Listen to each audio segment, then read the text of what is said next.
땅에 지친 모든 영혼 주 예수 사랑 알게 하소서. 저들의 아픔과 눈물 씻는 주님의 보혈 이 땅 치유하소서. 기독교의 절기는 많은 절기가 있지만 그 중에 제일 중요한 것이 바로 두 가지가 있습니다. 우리가 잘 아는 대로 하나는 성탄절이고 또 하나는 부활절입니다. 성탄절은 우리를 위해서 하나님께서 육신을 입고 이 땅에 오신 날이고, 또 부활절은 우리를 위해서 죽으셨던 예수님께서 부활하신 날입니다. 근데 이 둘 중에서 어떻게 보면 신앙적으로 우리에게 더 중요한 것을 한 가지 고르라고 하면 사실은 성탄절보다 부활절이 더 중요하고 의미가 있는 날이다, 이렇게 얘기할 수가 있습니다. 그것은 왜냐하면 예수님의 죽으심과 부활이 없이는 우리의 믿음이 헛것이 되기 때문에 그렇다는 것입니다. 우리가 신앙생활하는 데 있어서 가장 중요한 것이 있다라고 하면 잘 먹고 잘 사는 것이 아니에요. 남들에게 존경받으면서 사는 것이 아니고, 내가 얼마나 세상에서 성공하며 살았느냐, 이것이 중요한 것이 아니고, 가장 중요한 것은 내 죄의 문제를 어떻게 해결받았느냐, 내 죄의 문제가 해결을 받았는가, 아니면 내가 여전히 죄 가운데 거하는 그런 존재로 살아가는가, 이것이 가장 중요한 문제라고 하는 것입니다. 왜냐하면 내 죄의 문제가 해결함을 받지 못하면 내가 세상을 다 가졌다 할지라도 우리는 구원을 받는 존재가 될 수가 없기 때문에 그렇다는 것입니다. 내 죄의 문제가 해결받아야 우리는 영원한 생명을 보장받게 되는 줄로 믿습니다. 그런데 내 죄의 문제를 해결받을 수 있는 길은 돈으로 해결되는 것이 아니고, 지식으로 공부해서 해결되는 것이 아니고, 세상에 성공한다고 해결되는 것이 아니고, 죄를 지었으면 반드시 죄에는 그에 따르는 이 형벌을 받아야 되는 거죠. 죄의 삭은 사망이라 그랬어요. 세상에서도 마찬가지 이치 아니겠습니까? 죄를 지었는데 그냥 살아가면 그거를 우리가 불의하다라고 얘기를 합니다. 죄를 지었으면 반드시 벌을 받아야 된다. 죄는 그 죄값을 치러야 된다는 얘기입니다. 근데 성경에 의하면 죄의 삭은 사망이라는 거예요. 아니 그렇게 성경에서는 죄의 삭을 사망이라고 그렇게 무섭게까지 얘기할 것 있습니까? 세상에서도 죄를 지면 그 가볍고 무거움에 따라서 형량이 달라지는데 왜 꼭 기독교에서는 죄를 지으면 죽어야 된다라고 얘기를 하는 이유가 도대체 뭡니까? 한번 가만히 생각을 해보세요. 우리가 하나님의 심판대 앞에 섰을 때 하나님께서 우리를 구분할 때 두 가지라는 거예요. 죄가 있느냐 없느냐, 아니면 죄의 문제가 해결된 의인이냐 아니냐, 죄인이냐 의인이냐, 둘 중에 하나로 나뉘는 거지, 적당한 죄인, 큰 죄인, 작은 죄인 이렇게 나눌 수가 없다는 거예요. 그렇기 때문에 죄의 삭은 그 죄가 크든 작든 죽을 수밖에 없다라고 하는 것을 오늘 우리는 알아야 된다는 것입니다. 그래서 우리의 죄의 문제를 해결받기 위해서는 반드시 죽어야 되는데, 이 세상에 그 누구도 나를 대신해서 죽어줄 수 있는 사람은 없다라고 하는 것입니다. 그렇기 때문에 구원받을 사람은 없다라고 하는 거예요. 그러니 하나님께서 우리를 구원하시기 위해서 죄가 없으신 예수님 이 땅에 오셔서 우리를 대신해서 십자가의 죽으심으로 말미암아 우리의 죄가 사함을 받게 되는 줄로 믿습니다. 구약 성경은 이 원리를 우리에게 잘 소개해 주고 있습니다. 구약에는 이 제사가 참 많이 있어요. 근데 구약 제사의 가장 중요한 원리는 뭐냐면 죄사함의 원리라고 하는 것입니다. 우리가 잘 아는 대로 내가 죄를 지었을 때 어린 양, 흠없고 점없고 깨끗한 양, 제일 순전해 보이는 양, 많은 양이 있지만 상처 입은 그런 양 아니라 제일 깨끗한 양, 제일 순전해 보이는 온전한 양을 가지고 오는 거예요. 그 성막 있는 대로 가지고 오면 그 성막에서 제사장이 보는 앞에서 내가 가져온 그 양의 머리에 내가 손을 얹지 않습니까? 손을 얹게 되면 내 죄가 다 이 손을 통해 가지고 그 양에게로 전가가 되는 겁니다. 그랬을 때 제사장은 사정없이 그 양을 죽이는 거예요. 죽이고 다 내장을 긁어내고 각을 떠가지고 제단 위에 올리고 불을 지폈을 때 그 제물이 타는 그 연기가 하늘로 올라가게 될 때 그것이 하나님 앞에 향기로운 제물, 향기로운 제사가 되는 거죠. 그걸 통해서 우리는 그런 제사를 통해서 내가 죄사함을 받게 되는 겁니다. 그래서 구약 이스라엘의 제사의 가장 중요한 내용은 바로 회개에 있다는 게, 죄사함에 있다는 것이죠.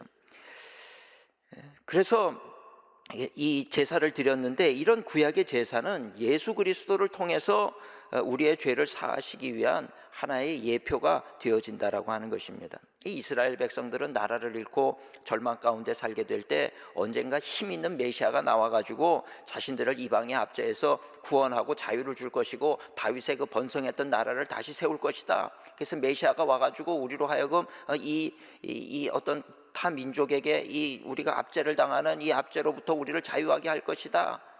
그것을 대망했다는 거예요. 근데 특이하게도 성경에 보면 이사야 선지자는 예수님이 이 땅에 오시기 수백 년 전 예언자였지만 이사야서 53장에 보면 앞으로 나타날 메시아에 대해서 이스라엘 백성들이 꿈꾸던 그런 정치적이고 군사적인 힘을 가진 메시아가 아니라 이 이사야 선지자는 자기의 예언 말씀 속에서 어떻게 예언을 하느냐, 우리의 죄를 대신 짊어지시고 죽음의 길을 가야 되는 어린 양과 같은 존재로 묘사를 한다는 거예요. 그 어린 양이 무엇입니까?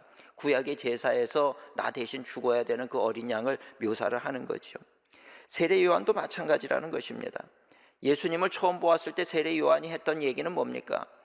보라, 세상 죄를 지고 가는 하나님의 어린 양이로다. 세상 죄를 지고 가는 하나님의 어린 양이로다.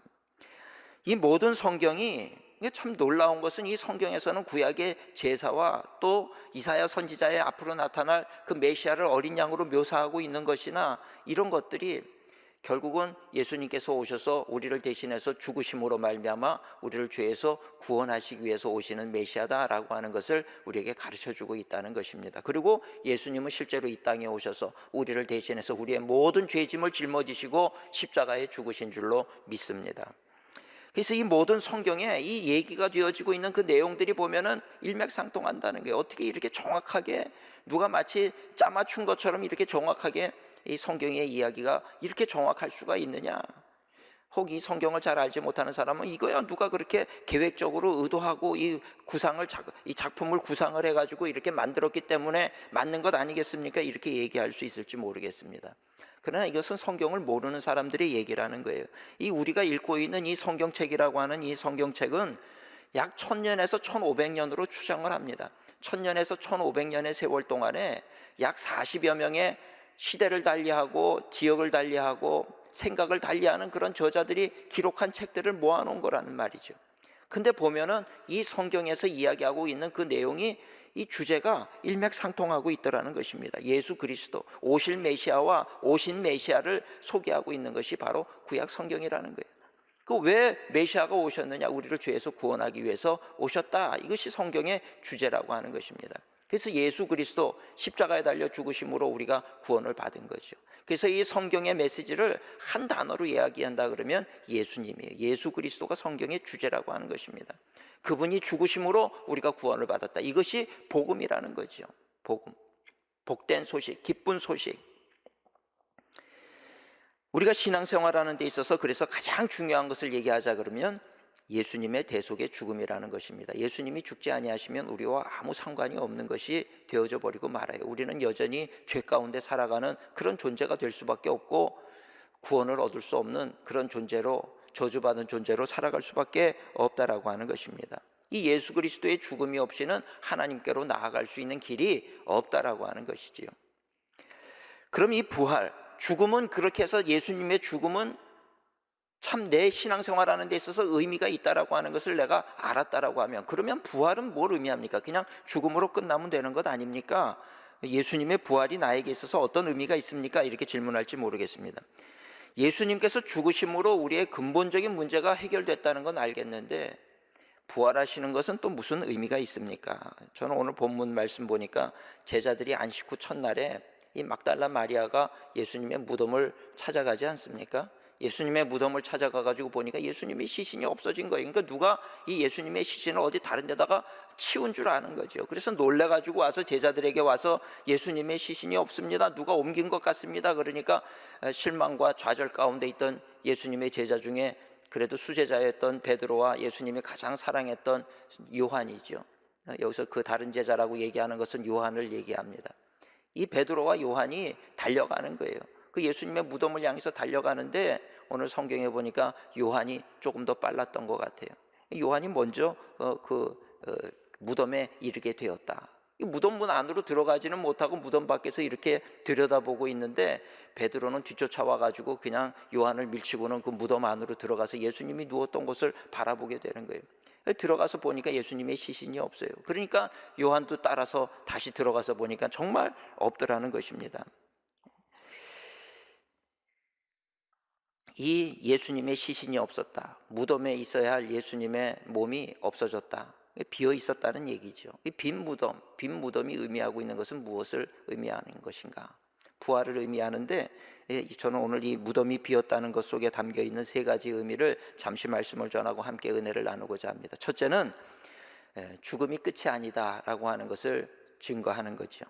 사람들은 다 죽으면 모든 것이 끝입니다, 이렇게 얘기를 합니다. 근데 예수님의 부활은 죽음이 결코 끝이 아니라고 하는 것을 우리에게 말씀해주고 있더라는 것입니다. 근데 사실 세상 사람들이 하는 말, 죽음은 다 끝이에요 하는 그 말 믿을 수 있는 말이냐 이 말이죠. 사실 그 누구도 죽으면 끝인지 아닌지 아무도 알 수 있는 사람은 없다라고 하는 것입니다. 진짜 확인을 해보려고 그러면 내가 죽어보면 알 일이에요. 근데 죽으면 그 다음에 이게 진짜라고 하는 걸 말할 기회가 없어지는 거죠. 그러나 오늘 우리는 죽지 않고 살아있으면서도 죽음이 끝이 아니라는 것을 알 수 있는 방법이 있다라고 하는 것입니다. 하나님은 하나님의 존재, 당신의 존재와 영원한 나라가 존재한다는 근거를 당신이 창조하신 이 세계 속에 담아두셨다는 거예요. 그래서 로마서 1장 20절에 보면 이렇게 기록이 되어 있습니다. 창세로부터 그의 보이지 아니하는 것들, 곧 그의 영원하신 능력과 신성이 그가 만드신 만물에 분명히 보여 알려졌나니 그러므로 그들이 핑계치 못할지니라. 몰랐어요. 그리고 핑계할 수가 없다는 거예요. 모든 만물을 다 당신이 살아있음을 이 만물 속에 담아두셨다는 것입니다. 이게 뭡니까? 우리가 자연을 보게 될 때 경외심이라고 하는 걸 느끼지 않습니까? 하나님은 천지를 창조하시면서 그 안에 이 거룩한 신성이 있다라고 하는 거, 하나님의 존재가 살아계시는 분이라고 하는 거에 대한 그런 신성들을 담아둬서 우리로 하여금 자연을 보게 될 때 어떤 신적인 존재에 대한 경외감을 느끼도록 만들었다는 것입니다.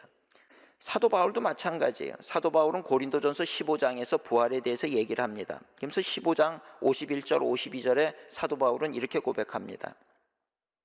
보라, 내가 너희에게 비밀을 말하노니 우리가 다 잠잘 것이 아니요 마지막 나팔에 순식간에 호련히 다 변화되리니 나팔 소리가 나매 죽은 자들이 썩지 아니할 것으로 다시 살아나고 우리도 변화되리라. 그러면서 고린도전서 15장 44절에 이르기를 육의 몸으로 심고 신령한 몸으로 다시 살아나나니 육의 몸이 있은즉 또 영의 몸도 있느니라. 영의 몸도 있느니라. 이렇게 기록하고 있는 것을 보게 돼요.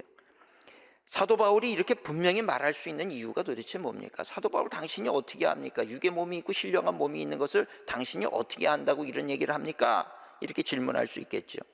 근데 사도 바울은 이 세계를 직접 보고 왔던 사람이라는 거예요. 그래서 고린도후서 12장 2절에 자기에 대해서 고백을 하면서 이런 고백을 합니다. 내가 그리스도 안에 있는 한 사람을 아노니, 자기를 얘기하는 거죠. 그는 14년 전에 셋째 하늘에 이끌려간 자라. 셋째 하늘, 높은 하늘에 이끌려간 자라. 그가 낙원으로 이끌려가서 말로 표현할 수 없는 말을 들었으니 사람이 가히 이르지 못할 말이로다. 가가지고 너무나도 신비한 체험들을 하고 왔다는 거예요. 세상의 그 어떤 경전도 죽음 이후에 대해서 많은 말을 하지는 않지만 성경에는 보면 죽음 이후의 삶에 대해서 굉장히 많은 얘기를 합니다. 유독 성경만 그런 많은 이야기들을 하고 있는 것을 우리가 보게 되는데, 그 이유는 뭐냐면 정말 중요한 것이 죽음 이후의 삶이기 때문에 그렇다는 거예요.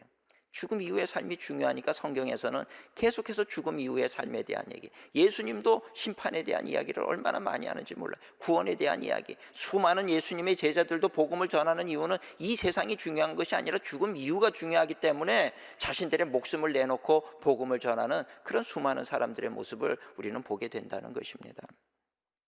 예수님의 비유 가운데 거지 나사로의 비유가 있죠. 누가복음 16장에 보면 한 부자가 살고 그 부자 집 문 앞에 거지 나사로가 사는 그 얘기를 합니다. 죽었는데 나사로는 아브라함의 품에 안기고 이 부자는 음부로 떨어졌다. 그곳에서 목이 너무 말라가지고 물 한 방울만 좀 떨어뜨려 달라 사정을 하고 애원을 하는 그 부자의 이야기가 나옵니다. 왜 이런 비유를 예수님은 말씀하셨을까? 여러분, 왜 예수님은 수많은 비유 가운데 이런 비유의 말씀을 우리에게 하셨다라고 생각하십니까? 왜 이런 비유를 하셨을까? 그것은 정말 죽음 이후에 그 세계가 있기 때문이라는 거예요. 예수님은 어떻게 아십니까? 그 세계를 만드신 분이기 때문에 아시는 것 아니겠습니까? 그러니 우리가 이 세상을 살면서 정말 죽음 이후에 그런 세상이 없다 그러면 하나님께서 이 땅에 오셔서 우리를 대신하여 죽으실 이유도 없다라고 하는 것 아니겠습니까? 그것이 사실이기 때문에 이런 이야기를 하시는 거지, 그저 그냥 죽음 이후에 천국과 지옥이 있다 이런 걸 가지고 우리를 겁주시기 위해서 예수님께서 우리에게 이런 말씀을 하시는 것이냐? 그건 절대로 그럴 수가 없다라고 하는 것입니다. 오늘 우리 사랑하는 성도님들, 죽음은 절대로 끝이 아닌 것을 분명히 깨달아 하시는 우리 성도님들 되시기를 주님의 이름으로 축원을 드립니다.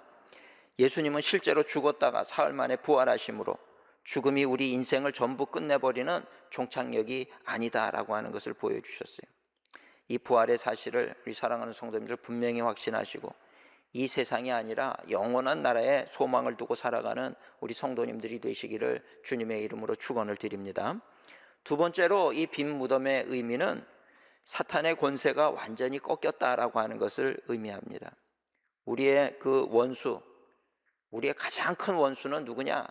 마귀 사탄이라는 거예요. 눈에는 보이지 않지만 늘 우리를 죽이고 멸망시키고 결국에는 우리로 하여금 하나님의 사랑에서 멀어지게 만들고 구원받지 못하는 존재가 돼서 자기들이 망할 때 같이 망하는 존재가 되도록 하는 것이 이 마귀 사탄의 이 계략이라는 것입니다. 억울하다는 거예요. 원통하다는 거예요. 왜 나만 죽어야 되느냐?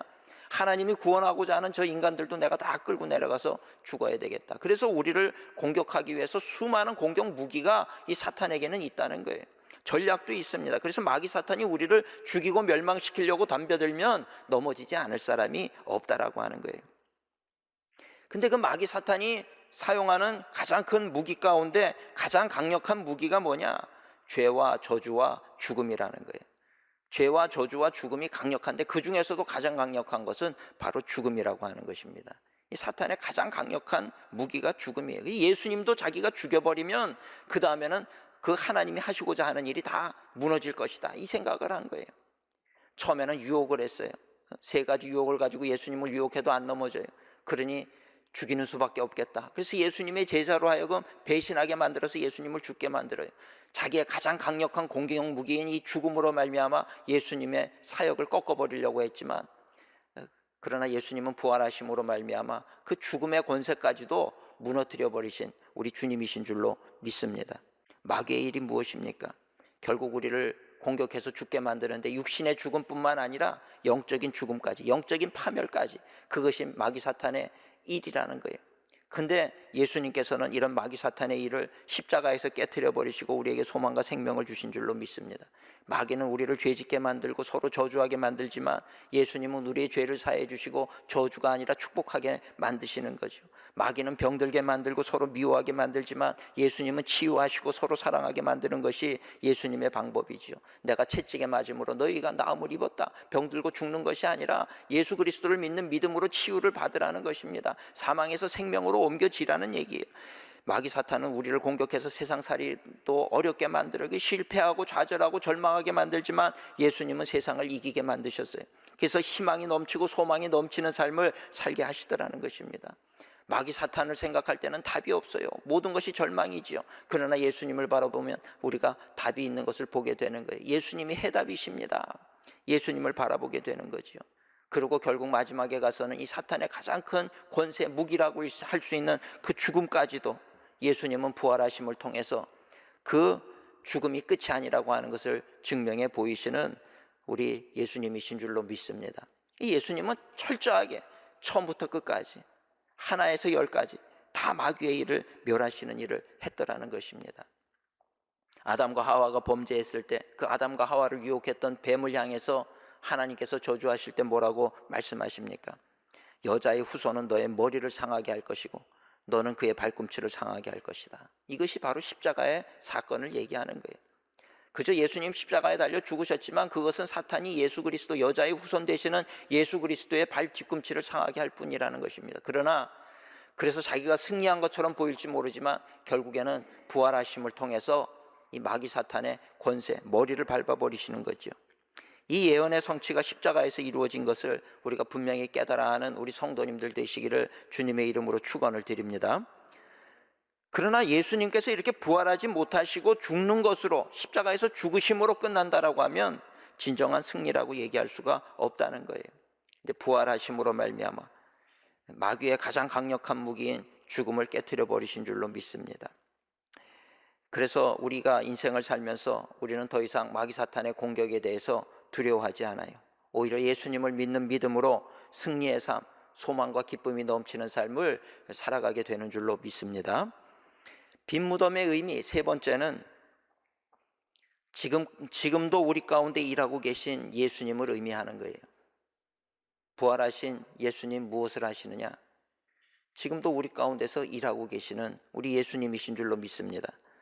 부활하신 예수님이 그대로 하나님 나라로 가셔서 이제는 모르겠다, 너희들이 알아서 해라, 이렇게 우리를 그저 방관하시는 그런 예수님이 아니라, 부활하신 예수님은 지금도 우리와 함께 하시고 우리를 도우시는 줄로 믿습니다. 부활하신 예수님 어디 가셨습니까? 엠마오로 가던 두 제자에게 나타나셨어요. 그게 성경의 말씀을 가르쳐 주세요. 갈릴리 호수에서 고기를 잡고 낙심 가운데 빠져있는, 낙심한 채 빠져있는 그 제자들에게 찾아가셔서 그들을 위로하십니다. 그들을 위로하시고 다시 격려하시고, 기도하는 제자들에게도 나타나시고, 의심 많은 도마에게도 나타나서, 도마야, 잘 안 믿어지느냐? 네가 말한 것처럼 내 손과 발에 너의 손가락을 넣어봐라. 그리고 보지 않고 믿는 자가 복이 있다 말씀을 하시죠. 그렇게 예수님은 40일 동안 이 땅에 거하시면서 하나님 나라에 대해서 말씀을 가르치시고 부활 승천하셨어요. 많은 사람이 보는 가운데 부활 승천하셨어요. 그럼 왜 그랬느냐?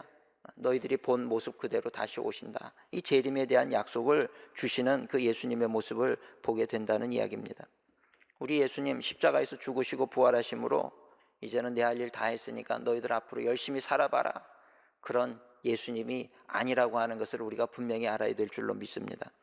여전히 제자들을 향해서 긍휼히 여기시고 믿음으로 승리하기를 바라시면서 믿음을 가르치시고 그러셨던 주님은 오늘 우리 옆에서 우리와 함께 하시면서 우리에게도 가르치시고 우리를 붙드시고 우리로 하여금 넘어지려고 하는 우리를 붙잡아서 다시 일으키시고 우리를 도우시고 우리를 응원하시는 우리의 좋으신 예수님이 되심을 믿으시기를 주님의 이름으로 축원을 드립니다. 우리가 잘못된 신학 지식을 가지고 있는 분들이 많이 있어요. 구약은 하나님이 역사하시던 시대고, 예수님 오셨을 때는 예수님이 활동하시던 시대고, 예수님 부활 승천하시고 나서는 성령님이 역사하시는 시대다. 그래서 각 시대별로 하나님의 역사하시는 시대, 예수님이 역사하시는 시대, 성령이 역사하시는 시대를 이렇게 구분을 져요. 이게 잘못된 것이라고 하는 걸 알아야 돼요. 구약 시대에도 하나님이 천지를 창조하시는 그 순간부터도 하나님 혼자 하셨느냐? 그렇지 않다는 거예요. 그 우리가 성경에 보면 창세기 1장 26절에 인간을 창조하실 때 뭐라고 말씀하십니까?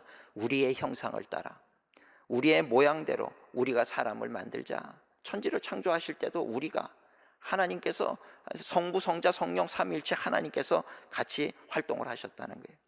예수님이 활동하시던 때에도 예수님이 뭐라고 말씀하시느냐? 요한복음 5장 17절에 보면 내 아버지께서 이제까지 일하시니 나도 일한다. 내 아버지께서 이제 나한테 모든 걸 맡기시고 손 놓고 계신 하나님이 아니시고 이제까지 일하시니 나도 일한다. 예수님이 역사하실 때, 그래서 겟세마네에서도 기도하실 때 그 기도를 하나님이 들으시더라는 거지요. 지금도 마찬가지라는 것입니다. 성령님이 우리와 함께 하시고 우리를 도우시지만 여전히 하나님은 우리의 기도를 들으시고 하나님이 기적으로 역사하시고 일하시는 하나님이 되시는 줄로 믿습니다. 부활하신 예수님도 마찬가지라는 거예요. 예수님은 지금 뭐 하나님 보좌 우편에 가만히 앉아 계시기만 하시는 예수님이시냐? 아니라는 거예요.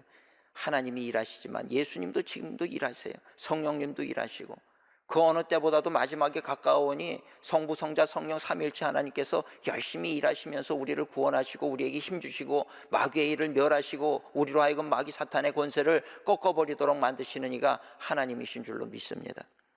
오늘 사랑하는 성도님들, 예수님의 부활은 그저 단순히 빈 무덤처럼 공허한 이야기가 아니라고 하는 것입니다. 그 안에는 죽음 이후에 영원한 삶에 대한 소망이 그 빈 무덤 안에 있다라고 하는 것을 볼 수 있는 우리들이 되어야 될 줄로 믿습니다. 그 빈 무덤이 의미하는 것, 우리를 죽이고 멸망시키고 또 우리로 하여금 타락하게 만드는 그 사탄의 권세를 죽음으로 위협하는 사탄의 권세를 짓밟아 버린 예수 그리스도의 승리가 그 빈 무덤 안에 있음을 오늘 우리는 알아야 할 줄로 믿습니다. 오늘 사랑하는 성도님들, 지금 이 순간에도 사망 권세를 이기시고 부활하신 우리 예수님은 지금도 우리와 함께 하시고 우리를 도우시고 어떤 어려운 상황 속에서라도 우리로 하여금 승리하게 하시는 우리 주님이 되시는 줄로 믿습니다. 오늘 이 거룩한 부활절 아침에 이 빈 무덤의 놀라운 의미가 우리 성도님들의 삶 속에 영원한 진리가 되시기를 주님의 이름으로 축원을 드립니다.